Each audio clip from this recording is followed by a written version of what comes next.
three things that take Bitcoin up by 100x from where it is today.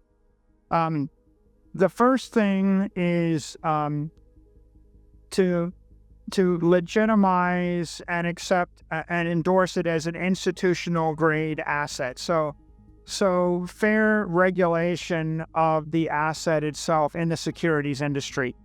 And in January, we got the first installment of that with the approval of the spot Bitcoin ETF, but it was an incomplete regulation because the SEC still denies in-kind creation of ETF shares, and the SEC still denies the ability to trade options on top of spot Bitcoin ETF shares.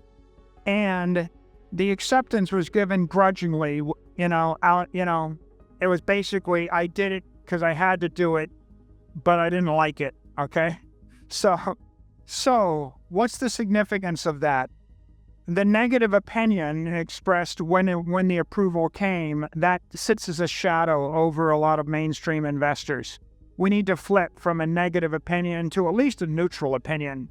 Like, why is it that a federal regulator isn't expressing an opinion that this asset is good or bad versus that asset? So I think that's got to change still. I think that the lack of in-kind creates and redemption means that it's a taxable event if I want to contribute Bitcoin or withdraw Bitcoin from an ETF. So if you were to invest in an ETF and it 10x'd and then you wanted to take your Bitcoin in self-custody, you're getting charged 30% of the Bitcoin. If you wanted to move the Bitcoin from an ETF to a bank or to another custodian, you're getting charged as if you sold it, even though you didn't sell it. So right now, there's a tax inefficiency, and that's hostile. Whenever you tax someone to vibrate remember what I talked about, vibration and frequency. When you tax on the trade or on the transformation, you're hostile. You're oppressing the transaction. It's like you're damping the wave. So I think allowing in-kind creates and redemptions will be a big advance forward. When you allow people to trade options on them, you will eliminate or lessen the volatility and increase the ability to generate yield. And those two things are what you would expect in the maturation of the asset class as a security. So that's the first plank. I would say on a scale of 1 to 10 with regard to institutionalizing the asset, we're at a 6 there, and in terms of embracing. The second plank is fair accounting. Okay, if I wanted to keep you from buying anything, I would establish an accounting rule that said you can only lose money on the trade, but you can never make money.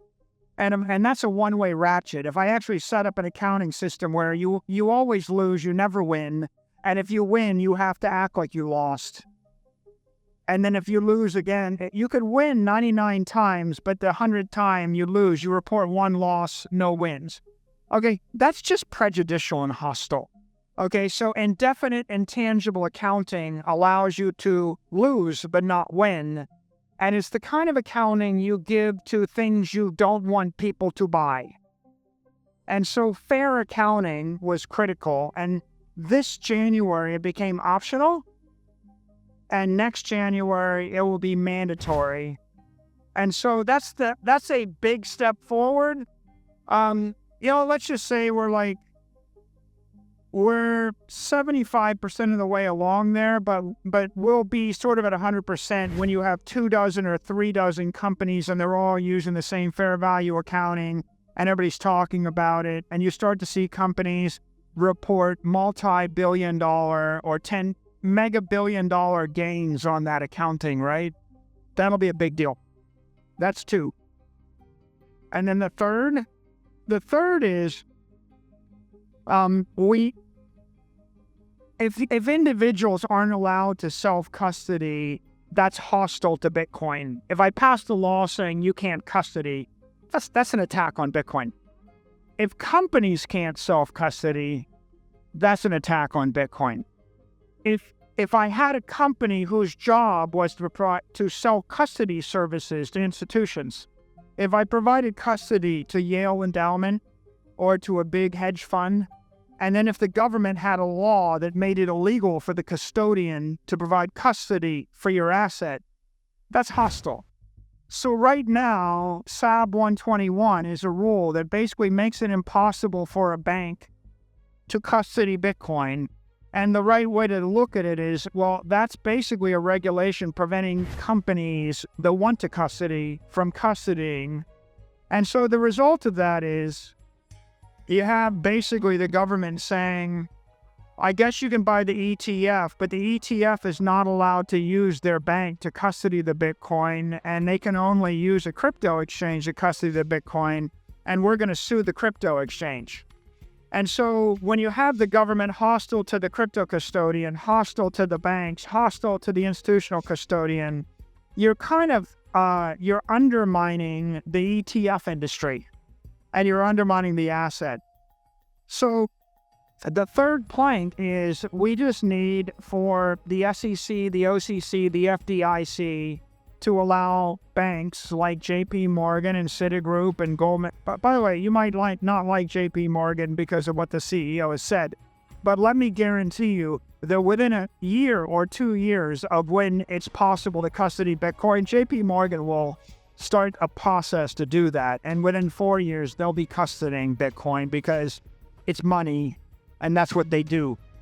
So you want a world where Goldman Sachs, Morgan Stanley, Citigroup, JP Morgan can custody Bitcoin, because if they can custody it, they can buy it for you. And if they can buy it, they can sell it. And if they can buy it and sell it and custody it, they will give you a loan on it. And they will also give you yield on it.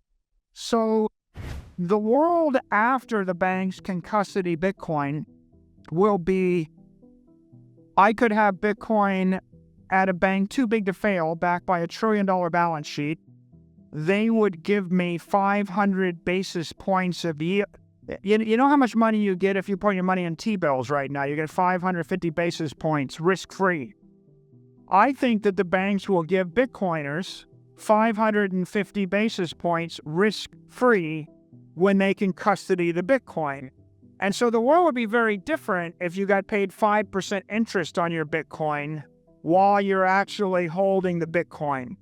And I think the other thing is they will give you a loan at SOFR, which is 550 basis points plus 50 basis points spread. So you can get a loan of 6% from Citibank or Bank of America when they can custody the Bitcoin.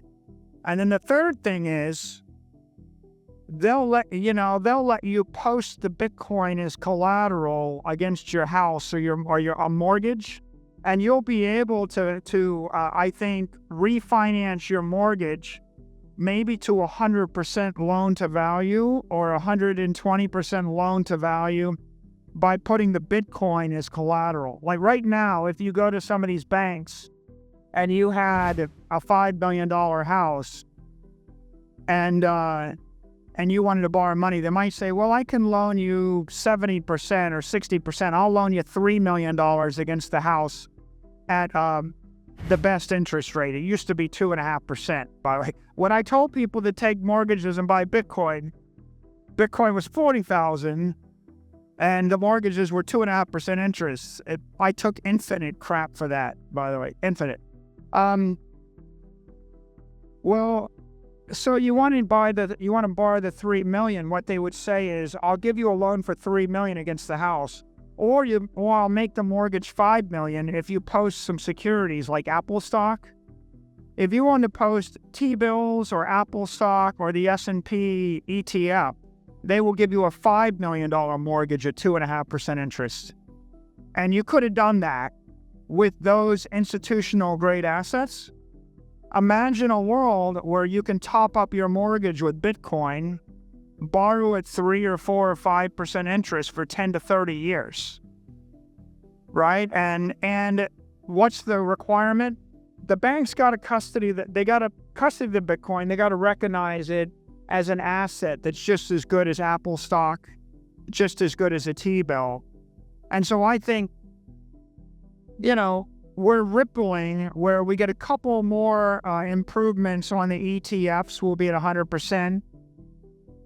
A few years from now, we'll be at 100% in accounting, and people will be comfortable with that. Once the regulators, when they start to repeat what Robert F. Kennedy said yesterday and what Donald Trump said today, which is Bitcoin is digital property, Bitcoin is freedom, Bitcoin is virtuous, we're not going to sell our Bitcoin. When they say that, the banks pay attention. Okay, the banks, you got to look at this is the banks are looking to the regulator. The regulator is looking to the president, the administration. When the president says, this is sketchy stuff, it's used by criminals, the banks take that, and they pay attention. And you know what happens if you don't pay attention?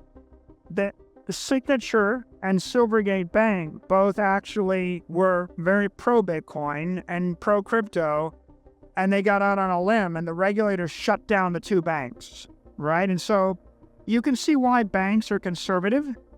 You can see why public companies are conservative. The SEC, the CFTC, the OCC, and the FDIC matter. Political leadership matters. Rhetoric matters. So the words have changed. If Bitcoin is good for America, if it's good for the dollar, if it's good for the country's prosperity, if it's going to grow the economy, if that's the case, we're going to see all of those switches flip. Those all became catalysts. And now you have the three planks of institutional adoption. And now I want to make an observation. Citibank is based on National City Bank. And do you guys know the origin of National City Bank? The head of National City Bank was John D. Rockefeller's brother. And National City Bank was the bank set up by John D. Rockefeller because he didn't want to trust his money with JPMorgan. And so that happened more than 100 years ago. People that do business with these banks sometimes keep the same bank for 100 years. JPMorgan, Citibank, they're more than 100 years old. So a CFO, they want to do business with a bank they trust.